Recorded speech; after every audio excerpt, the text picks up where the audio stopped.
This person says Biden is almost gone. Thank fuck. And while I don't want Donald Trump to be president, I don't want J.D. Vance to be president, a vice president, or a potentially president if something were to happen to Donald Trump. I agree with your sentiment. Thank fuck. A few reasons why. One, he's very old.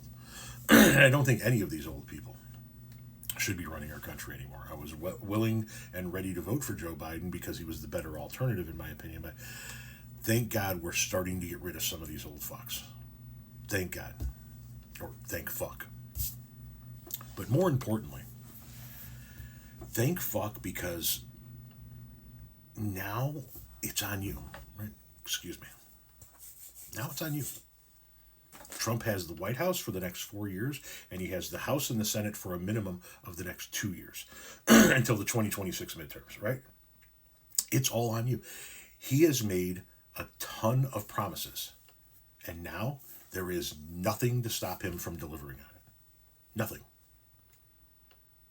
He told you he was going to get your grocery prices down. When that doesn't happen, I want to have you come back and let's have this conversation.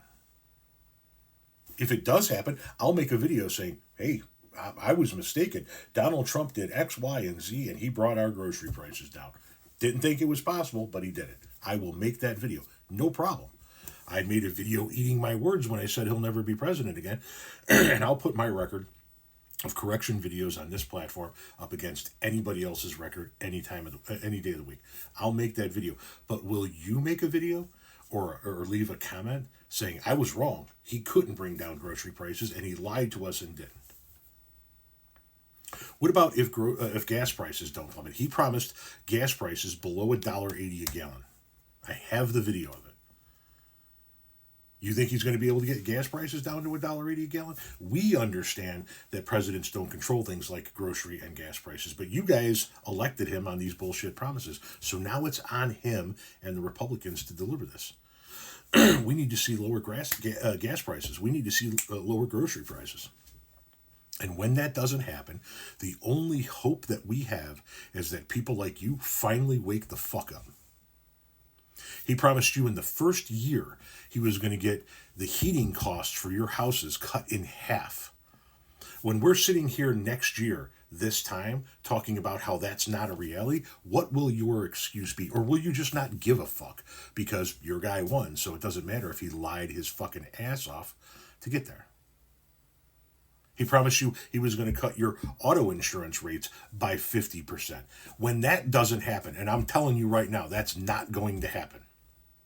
Unless the Republicans somehow pass legislation that says the federal government is now going to step in and tell private industry what they can and can't charge, that's never going to happen. So when it doesn't happen, when we don't see auto insurance rates half of what they are right now, what is your excuse going to be? When the wall isn't built, when all of the immigrants aren't deported, when wages don't go up, when the stock market tanks, when he doesn't bring jobs back, when he fails at all of these promises, what is your excuse going to be?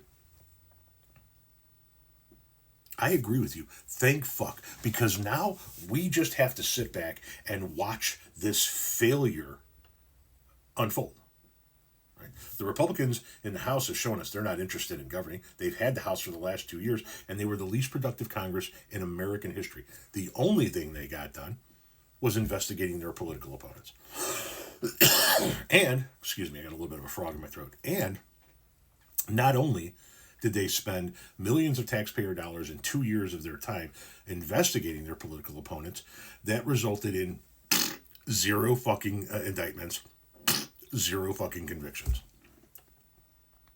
They got nothing. They accomplished nothing in 2 years. And now they're in control again for another 2 years. You want to know what they're going to accomplish in the next 2 years? Nothing.